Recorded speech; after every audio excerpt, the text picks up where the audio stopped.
I'm Claytee, and I want to welcome you to Las Vegas, Thank you so much. to UNLV. Okay, UNLV. Yes. Happy to be here. So I'm going to call you Cynthia, if that's okay. That's perfect. Wonderful. That's perfect. So I want you to know that your book allowed me to revisit Ghana and to rethink the month that I spent in Ghana. So it was back in 1999, so it's been a long time ago. Okay. So the book was so refreshing and just pointed out things to me that I had never thought about before and allowed me to think about them in different ways. Yay. Okay. So remembering. So explain this theory of remembering that you write about. First of all, I have to respond to Yes. what you just said, which is this idea of the way the book paints a picture of a place that many people don't know. And that was a goal of mine. And I'm so thrilled when I hear you talk back to me about how the book actually did what I wanted it to do. So this idea of remembering came out of these trips that I was taking students on back and forth at that time from both Ohio State and from Georgia. And taking students on these study away, study abroad kinds of trips. What I kept seeing was that going backwards helped them to move forward, right? That whole notion of Sankofa. As a researcher, I wanted to understand it. Sort of what happens, what is it about that experience, again, across race, across gender, that allowed folks to move in such powerful ways, to be transformed in such powerful ways behind their experiences in Ghana. And so I started studying it. I really didn't start the study like in an official way until I got to Georgia, but we took 7 cohorts of students back and forth to Ghana. And in those 7 cohorts, I decided to study the Black women very particularly. Studied the whole cohort, but studied the Black women very particularly because their notions of remembering were probably the deepest. And what I came up with was that remembering isn't just this thing about recalling. It isn't just this thing about putting things back together or remembering them. It was about revisioning. It was about coming up with new ways to see the world. It was about recognizing, or the way we say it, recognizing. It was about sort of the way the mind can shift to think about things differently. It was about representation, or putting yourself back into the world as a result of that experiences in very different ways. And it was about reclaiming in a way that was really important for these women in particular, but for I think everyone, about claiming a different notion of who African Americans and other Blacks in the diaspora very particularly are, but also how our history began and where it began. So all of those things became these theories, this larger theory of remembering. But it wasn't just about recalling. It was about, sort of engaging in all of those things in really powerful ways that actually shifted the nature of the work that you do. That's perfect. Yeah. So put Ghana into that, what you just talked about. I want you to place Ghana in that. And why Ghana? I'm going to tell you the truth about why Ghana, and then I'll tell you sort of the official reason. Okay. I have always personally had a desire to understand cloth. You'll laugh. I mean, that's sort of how this began. I wanted to understand textiles.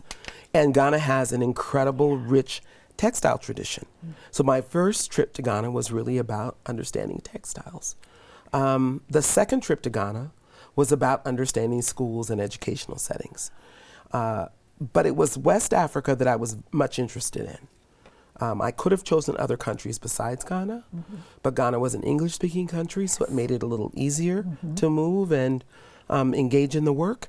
And it also was a country that just, honestly, I knew most about, even if it was just in a tangential or a surface level way. I knew more about Ghana from kente cloth. I knew there was a thing called kente cloth. Okay. I knew there was a president called Kwame Nkrumah. I mean, there was just small things that I knew about Ghana in a way that I didn't know as well about Nigeria or Mali or Tanzania or any other parts of the continent. So that was really how I started. And I knew that, 70-some-odd% of us, heritage-wise, come out of that West African belt. right? Those are our roots. And so I wanted to study in that place, the place that put me most closely to the last possible place on the continent where African Americans were taken. So we're in Ghana. We're in Ghana. So when I was there, the dungeons were sacred. They angered me. Yeah. And you write about it so beautifully. Yeah. Talk about the dungeons and explain it to those who have never been.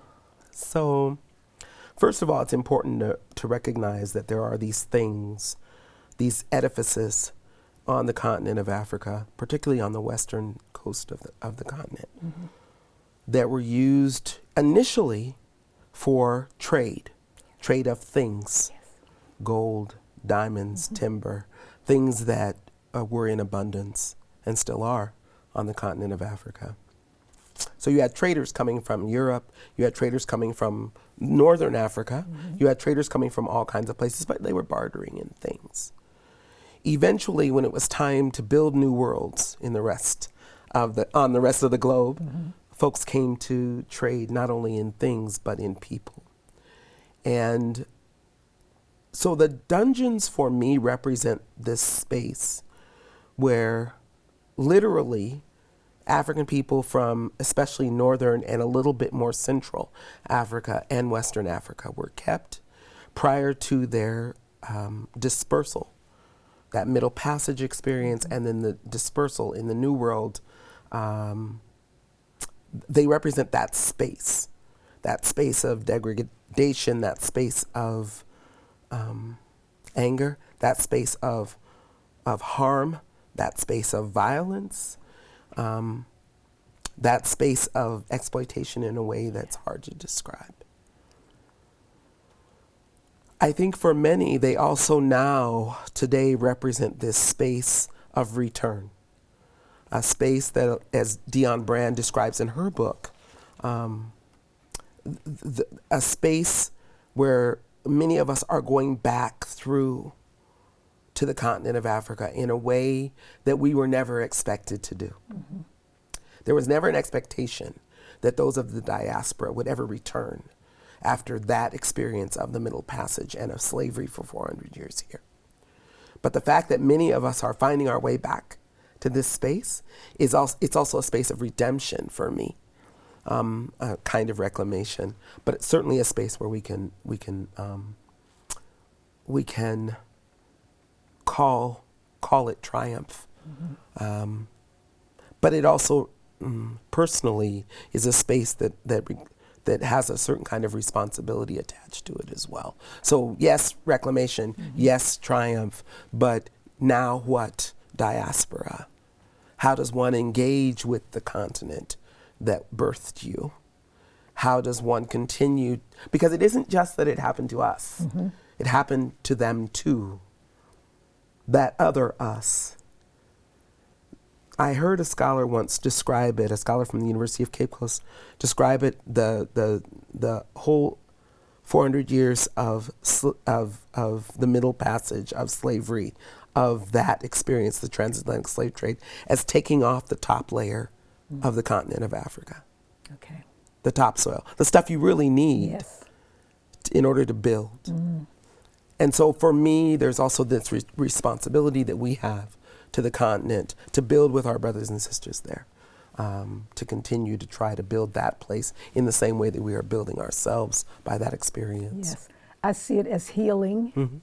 Yes, that healing space. And when you talk about going back, a lot of us migrated out of the South, and we're now going back there even. Absolutely. Yes. It's this interesting sort of return, right? So even those of us who grew up in the West, because often we don't talk about the Great Migration West as well. We talk about it North and South, but we don't talk about the West. I mean, many of us are also finding our way back to the South. So these reverse migrations are happening all over the world, right? Especially for Black folks. And I think they're interesting in the sense that they are these healing journeys. They are these sort of touching of sacred spaces. They are these kind of redemption tours, if you will, of sort of really figuring out that we're not random. We're not random. We may feel random sometimes, on this side of the water, but we're not random. Exactly. If we go to the Caribbean, we see bits and pieces of what we already know and are. If we go to the continent of Africa, Yes. we see bits and pieces of who we already are. And so it's something to be able to realize that your family is bigger than the family you know. Exactly. And it's fun to watch my students as they're walking down the street, and you see them staring, and they're sort of watching someone walk. Yes. And I'm like, what is going on? And they say, he looks just like my uncle so-and-so. Oh, that's what I said when I was there. Yeah. Yes, I know this is where I'm from. Yeah, yeah, he looks just like so-and-so. So this idea that you can Yes. begin to see yourself bigger That's than right. what you already were. So now, Yeah. now put all of this in classrooms in America. How do we do this? Yeah. What is the value? Yeah. I think, first of all, there is value. Yes, There definitely. is value in remembering, and there's value in remembering for everyone. So while I focused on Black women, and I get this question a lot, why Black women? And what then does it have to say about everybody else? Yes. I think we could say that about all curriculum. Why whoever was chosen, and what does that say about everybody else? And my sense is about curriculum, as Goldie Muhammad talks about it. It is a story. It's a way of doing the work in a classroom. And curriculum it isn't the people that it's focused on necessarily that are the only people who can partake of it. Yes. Right? And so I study Black women, but white women find ways in. Black men find ways in. White men find ways in. Latinx men and women, trans people, all kinds of folks find ways in to these notions of remembering, right? To recalling. So my goal is with teachers, and I'm a teacher educator by training, my goal with teachers in classrooms is to get them to begin with themselves. You will never have a classroom where children will be able to remember the brilliance that they are, all children, until you have teachers who believe in the brilliance of themselves and of their own people. So I ask the questions about what is the remembering that teachers need to do? What are the rememberings that principals need to do? How do you need to revision who you are and where you came from? What are those missing pieces of the story that only you can add? How is it that you can allow your students to be your teachers of things that you don't know about them? So that's the stuff that I think remembering can help us do in classrooms with children. I say children, but I mean, lots of people. Yes. I see my teachers as children. I see my faculty as children in many ways, not so much in an infantile sort of sense, but as folks who will only always have part of the story. All of us only have part of the story.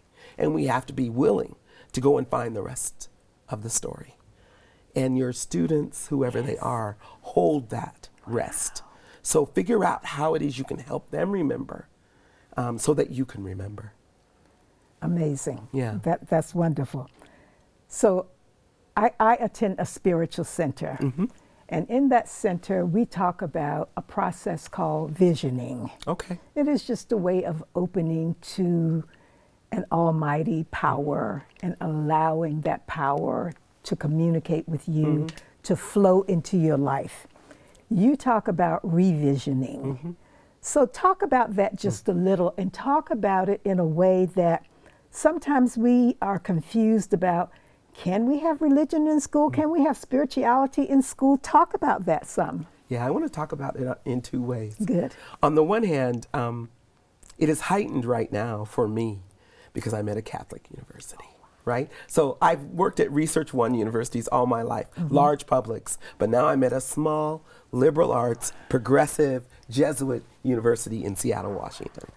And so trying to think about how we think about spirituality that is big enough to hold all versions of that attention to and connection to a power larger than ourselves, right?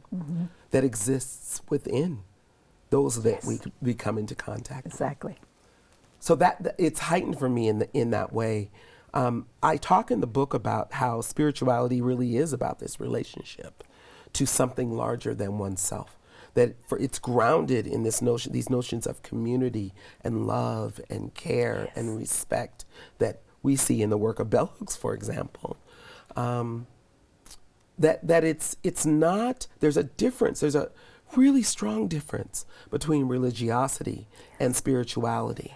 Not that one is better than the other, but one is bigger than the other. Spirituality has space for religiosity. Sometimes religiosity struggles with having space for spirituality. So I encourage folks to bring whatever your horses are that you need to this work. Sometimes that's a God, multiple gods. Sometimes that's not. But bring all of your horses. If you need that trust and that spirit, bring it. Because it's part of you. It's part of what will allow you to move forward, right? But from my own personal perspective, spirit lives in everything. Lives in everything.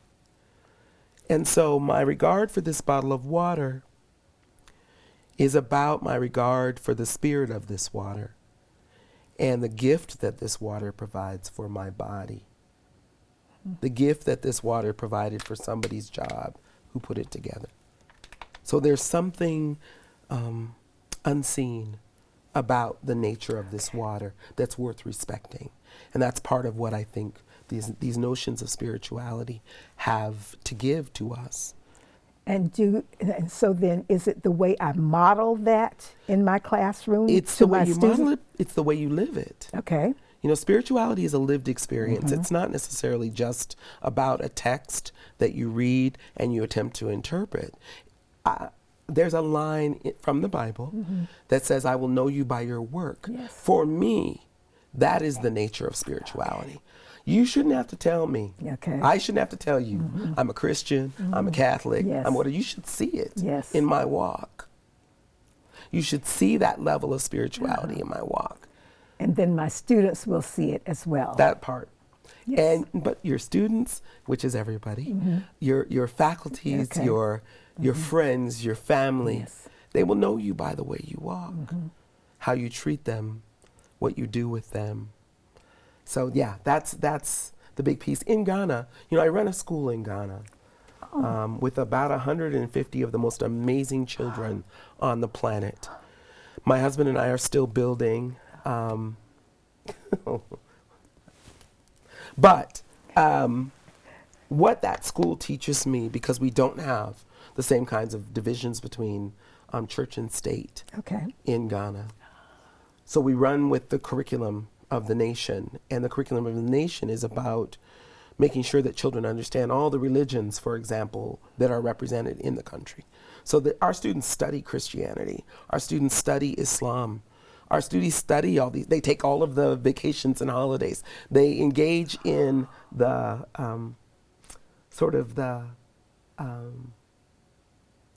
the respect for multiple religions, right? Which then lays out this kind of spirit in the school that where everybody is welcome. Everybody is welcome. And my students from the States who visit our school in Ghana, they talk about what it means to have that kind of space of openness to the gifts that all of these religions bring to their curriculum. You know, for them to sing about God or to sing about Allah or to sing about the spirit of the rocks and the trees and the birds, all of those things are manifest in our curriculum. And so there isn't the separation between them. Part of the challenge we have in the States is that because we have so many different ways of representing God and so many different ways of worshiping, we struggle with what to do about spirituality in schools. But it's not that it's not there. Our students show up every day filled with the spirit of love and generosity and kindness that is there whether we invite it or not. And it feels to me like those are the kinds of things that we can foster. Good. Yeah. Wonderful. So you talk about African fashion and storytelling Sure. in the same chapter. And I want you to cover that. Because one of the first things I did, of course, when I walked into the marketplace, is I started buying some fabrics. Of course you did. And having a dress made. Of course you Yes, having my hair braided by 3 women at the same time. It was amazing. So talk about that, and talk about the connections. Yeah. And how it comes back to us here. And in many ways, it's an extension of the conversation we just had. Exactly. About connection, right? And about spirit. It wasn't just that 3 women were braiding your hair. Yeah. It was something about the nature of that community on your head, loving your head. Exactly. That really was the gift of that experience for you. So for me, I talk about that in the chapter around representation. Yes. About the ways that these experiences, very particularly for African Americans, but I think for everybody, they allow us to see what we might have been had we not had the American experience. So it gives us a length of history that we didn't have. So going to the market to buy the cloth, that cloth has been around for generations. But you haven't had access to it. No. It's not something we can walk into, what's the fabric store called? Joann's or something? Yes. We can't just walk into Joann's and find it.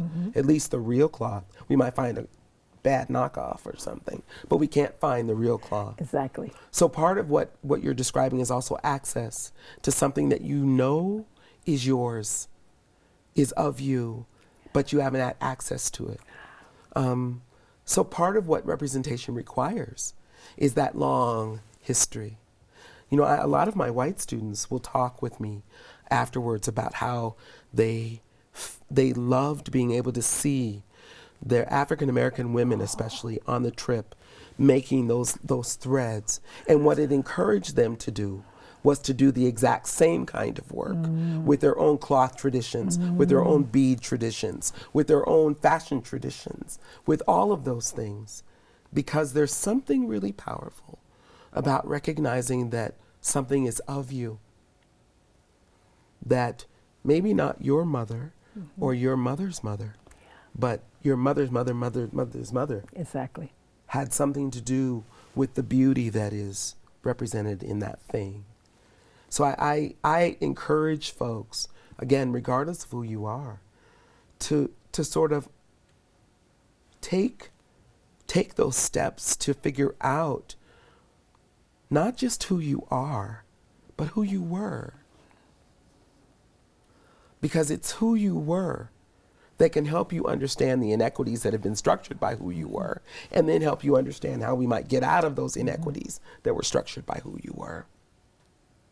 And I think until we do that hard work, that work of historicizing where we are right now, it's going to be really difficult for us to get out of it. Yeah. Okay. I enjoy Beyonce's music, Ooh, I love Beyonce. but did not realize what a philosopher, an entrepreneur to another level that she really is. So please talk about the kitchen table, bringing us together, Sure. and talk about how Beyonce talked about that. It's so funny that, folks of a certain generation aren't Yes. supposed to, we're Exactly. not supposed to be excited about Beyonce. Right. But I am thrilled about her in multiple ways. One, it was during the pandemic is when I wrote The Spirit of Our Work. Okay. It saved my life, I swear to you, during that time, because I had somewhere to go while I was in the house. Yes. And that was to Ghana. But it was also during that time that Beyonce did that talk to graduates. And I hope folks had a chance to read that. And if you haven't, go Yes. YouTube it and see it. But she talked about how it was important not just to be around a table, but to realize when she found that she had to get her own masters, hold her own masters, that she then had to build the table that she needed to be around with the kind of people she needed around that table. Now, a kitchen table is not a new Beyonce thing. Again, I want to historicize the kitchen table. Black feminists have been talking about kitchen table conversations for generations. But it was a black feminist move in this generation that she articulated, I think. This idea that you need to build your own. Yes. And put the people around that table that need to be. So I really, really, really appreciate the ways that Beyonce is that one of one, as she talks about in Renaissance. She is that N of one. There's a way that she, in her boldness, with her money, in her spirit, has decided that there will be no limits.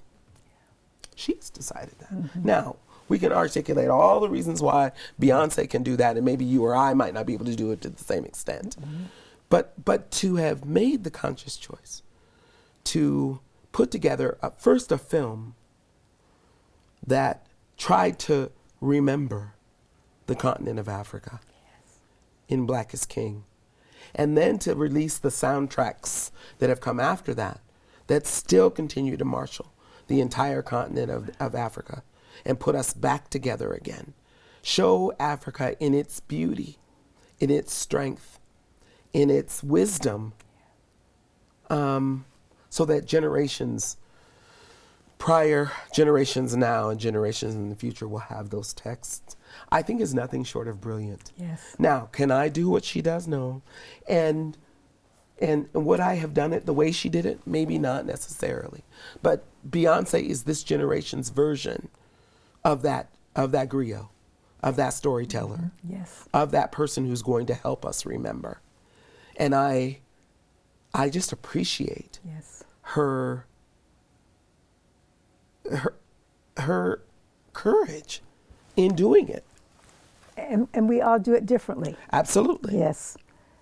So as we end, anything else that we haven't gotten to that you want to talk about the endarkening, teachers loving their students, just anything Any else last you want? words? Yes, your last comments. I guess I would just, first of all, I want to say thank you for the opportunity to talk about the work of remembering, but also just this idea that remembering is not optional. And I mentioned that in the book, especially in the last chapter, which is a love letter to teachers. Oh my God. Like, you don't have an option not to remember. This idea of being ahistorical or not remembering your own history, it's not okay anymore. Never was, but it's certainly not okay now. We will get to that beloved community that Dr. King talks about only if and when people are willing to do the kind of uncovering of stories that were purposefully kept from us in order to be able to understand and see each other.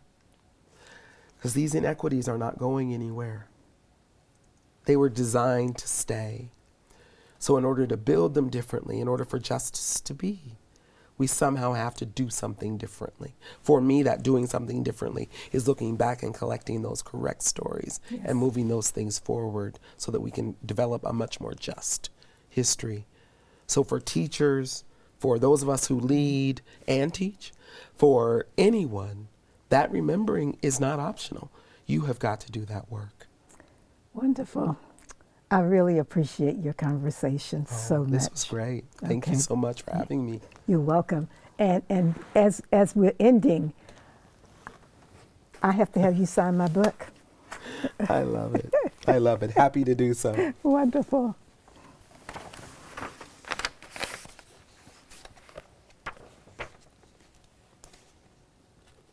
I want to make sure I spell your name right. It's Claytee. It's Claytee. Uh-huh.